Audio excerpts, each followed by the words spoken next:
We're talking about demand gen versus lead gen. Another way of saying that would be attraction marketing versus attack marketing, maybe. So I think the biggest difference is actually the approach or the intention behind what you're doing. And I think like LinkedIn is like a great platform to sort of illustrate this, give an example. So if you're on LinkedIn and you are you're prospecting, you're hunting for a lead, and your mindset is, okay, I got to get somebody on a call. I got to get somebody to say yes to something.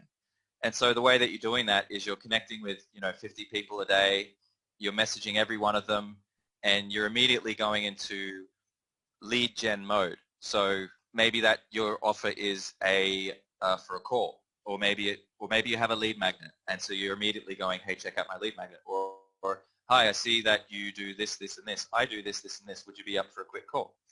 So that's sort of like a very much a old style lead gen approach.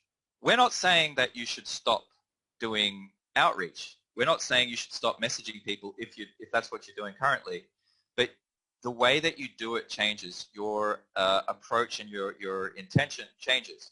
So instead of just like your mindset is like, oh, I got to get the lead, I've got to get the lead, which what is that anyway? An email address, a phone number that doesn't really, it's not valuable on its own, right?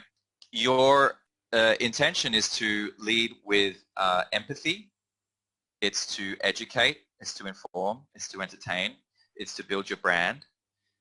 Your approach changes totally. So, or your intention changes. So now what you might be doing instead is you produce a fantastic piece of content.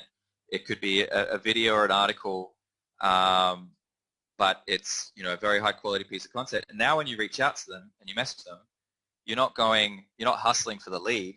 You're just going, hey, I wrote this article or I created this video.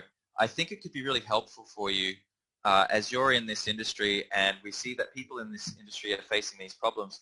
So I thought you might like this piece of content that I created, and then here it is. So it's a much more of a empathy-led, generous approach.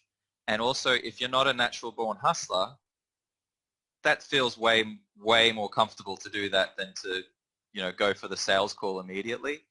And so that solves the other problem, which is, okay, I agree we should do attraction marketing, we should do demand marketing, and produce content, but how do I get people to look at that content?